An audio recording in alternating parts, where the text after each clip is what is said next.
China used to be the world's factory and US was its biggest buyer. But since 2018, China's exports to the US has dropped by half, from 20% to 10% of its total exports. Of course, thanks to the tariffs and the trade wars. Meanwhile, China found its new buyers across Southeast Asia, Africa, and the Middle East. China even hit record trading volume of around $856 billion in just 3 months of 2025. So, does that mean that China solved its US problem?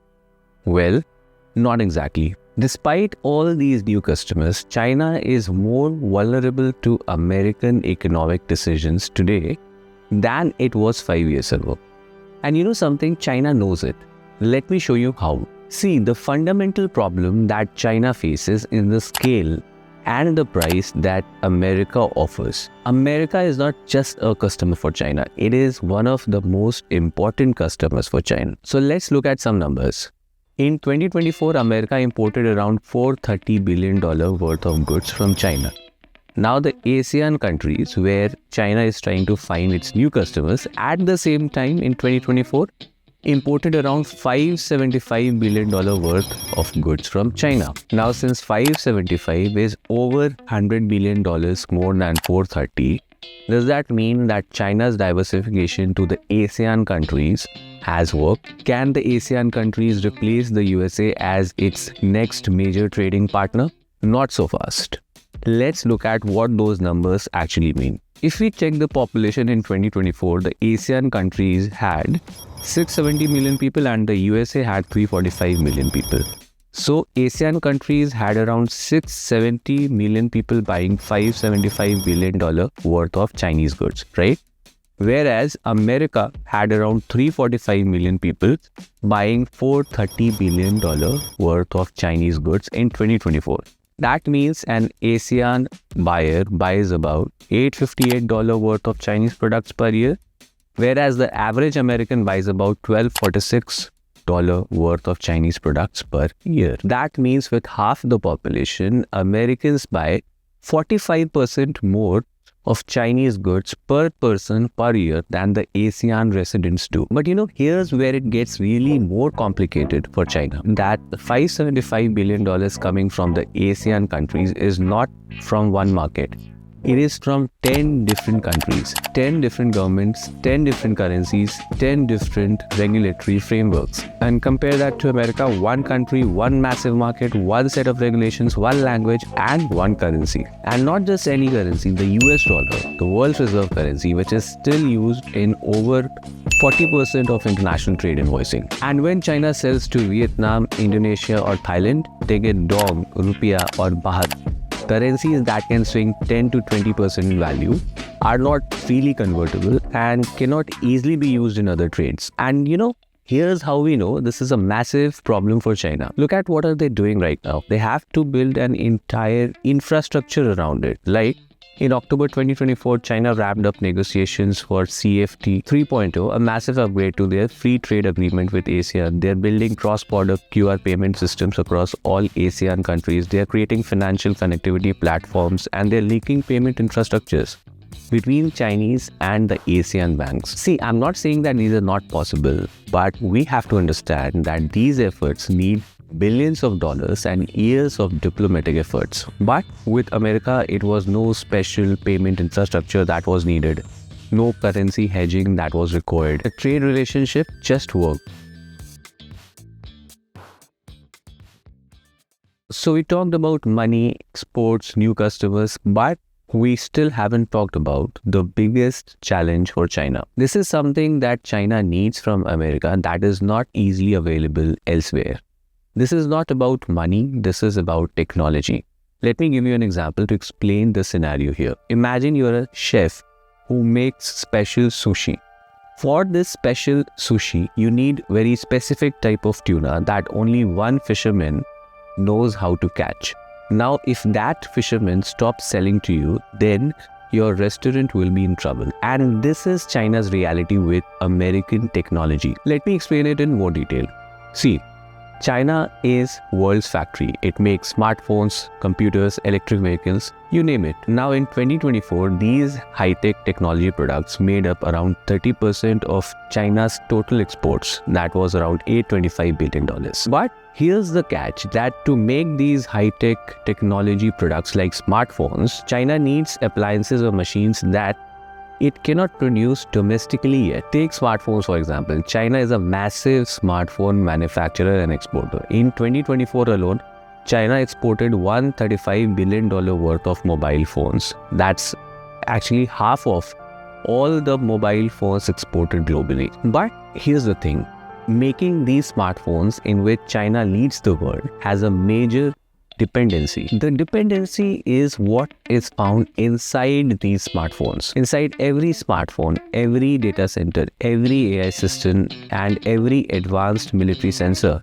you'll find semiconductors. But these are not just any semiconductors. These are high-tech chips that are built with technology that China cannot produce on its own. Let me further break this down into specific dependencies. First, let's talk about the machines that make these advanced chips.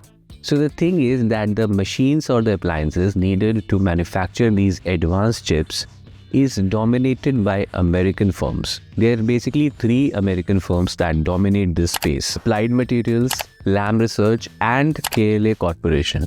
There are 2 other firms, ASML of Netherlands and Tokyo Electron of Japan. And you might say that China can partner with these firms. But there is an issue again. These firms' machines contain American components, American software, and American intellectual property. This means they're subject to US export controls. So even if the machine is built in Amsterdam or Tokyo, but it has an American component or technology inside it, then the USA can block it from being sold to China. Second, let's talk about the software that designs these advanced chips. So even if China had all the manufacturing equipments, they would still need the software to design these chips in the first place. These softwares are called EDA, Electronic Design Automation. And even in the EDA space, it is the American companies which dominates globally. 2 American companies, Synopsys and Cadence, are holding over 70% of the entire global market. The rest of the 30% is mainly Siemens EDA, which itself is dependent on American technologies. China simply has no domestic alternative at that level at this point of time. Now, without these EDA software, you literally cannot design these advanced chips. It's like building a skyscraper without having any blueprints. Now, do not assume that China needs these advanced chips only to manufacture the smartphones. That is just the tip of the iceberg. China's national AI strategy, data centers powering cloud computing, military modernization and advanced weapon system, electric vehicles and autonomous driving, 5G, 6G, telecom infrastructure, supercomputers for scientific research, all of them rely on these advanced semiconductors. And then there's the operating system running in all of these devices, the Android, iOS, any operating system you say. All of these are originated in America. Now, to be fair, China is not sitting idle. They are investing heavily in domestic alternatives. Huawei has its Ascend series chips. Alibaba just launched the new processors. Companies like Cambricon, Baidu, and Murray Threads are all racing to build competitive AI chips. And they are making real progress. But here's the thing, it's not about the chip itself only. It's about the ecosystem. NVIDIA does not just sell chips, they provide an ecosystem which contains CUDA software, for example, that is used by developers for around 15 years now. An entire toolkit of AI development resources, integration with every major AI framework, and a massive community of AI-trained engineers. So the Chinese chip makers have this challenge of trying to convince millions of developers around the world to use new tools, write new codes, and use entirely new systems.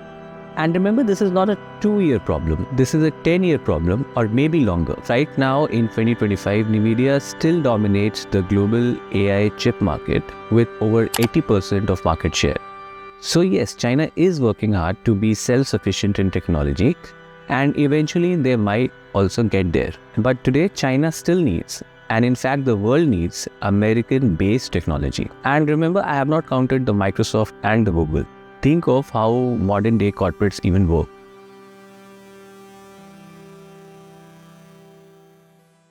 Let's also talk about the sanctions and export controls. Let's see who has more power in these sanctions and export controls. So again, China manufactures millions of smartphones every year, and we know that these smartphones have advanced chips which are designed by American companies. And America knows that they have this leverage. Since 2022, the US has imposed 3 rounds of increasingly strict export controls on semiconductor technology going to China. Just in December of 2024, the US added 140 different Chinese companies in its restricted list. They banned the export of 24 different types of advanced chip-making equipment to China. Now, to be fair, China is not just accepting this passively. China fired back with its own export restrictions, specifically on rare earth elements and critical materials like gallium, germanium, and antimony. Now these critical materials are essential for making semiconductors and military equipments. And this is not just a small counter move. China produces about 70% of the world's rare earth elements. So in that sense, then America needs China too. Both of these countries have mutual dependencies, right? Not exactly. Here's the critical difference that changes everything. Raw materials can eventually be sourced elsewhere. For example, Australia has massive rare earth deposits sitting in the ground. Canada is investing billions in processing facilities. The US is rebuilding its own rare earth supply chain. It's expensive, it takes time, but it's doable. We are talking maybe 5 to 10 years to build these alternative supply chains for these raw materials. But technology and know-how, that's like playing in a completely different league. I mean, you can't just decide to build the machines that design these advanced semiconductors overnight. You can't just snap your fingers and write the code of these software that design these advanced semiconductors. Take the example of ASML in Netherlands. They make extreme ultraviolet lithography machines. Currently the only machine in the world that can manufacture the most advanced chips. Do you know how long did it take them to develop this technology? Over 30 years. Tens of billions of thousands in investment and over thousands of engineers working on the same motive. Take Applied Materials in the USA, same story, decades of development, billions invested, entire ecosystem of specialized suppliers built up over time. China knows this and they are being smart about it. They are pouring in massive investments into the domestic chip manufacturing. We are talking about hundreds of billions of dollars, and they're making real progress. Recent analysis shows that Chinese chips are now only about 3 years behind Taiwan's most advanced chips. 3 years. That actually doesn't sound too much, right? But here's what you need to understand. In the semiconductors and for that matter, the advanced technology space, 3 years is an eternity. Technology doesn't stand still, it moves fast. By the time China catches up to where the cutting edge technology is today, the competitor countries would already have moved 3 years further ahead. And here's why this technology dependency matters more. Because any other country, Vietnam cannot provide advanced semiconductor technology, Indonesia cannot provide it, Kenya cannot provide it, even Europe struggles to match US technology standards, and they're close allies of USA anyway. Alright, let's get this all back together. China has diversified successfully to get new customers, new buyers across the ASEAN countries, Africa, and the Middle East. So that is something real and that is happening.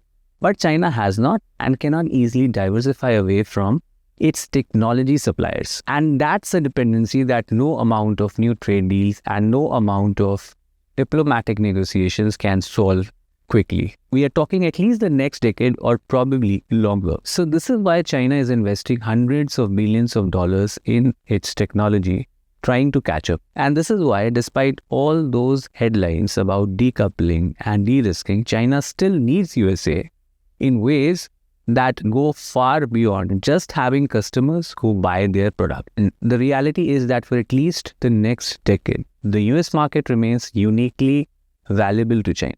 Not irreplaceable forever. Maybe in 20 to 30 years, the global economy would look completely different. And here's the balanced truth. Yes, America and China need each other, but the relationship is not equal. The critical difference lies in the fact that America has got alternatives and is also actively building more. America is reshoring, friendshoring, and investing in allies like Vietnam, Mexico, and India. And China's alternatives, while it is growing, still cannot match what America is providing. Not in scale, not in technology, and not in the near future. This is not a simple story of one country winning and the another country losing. It's a complex story of mutual dependency, with one side having more dependency than the other. Now I want to hear from you. Do you think that China is successful in reducing its dependency on America?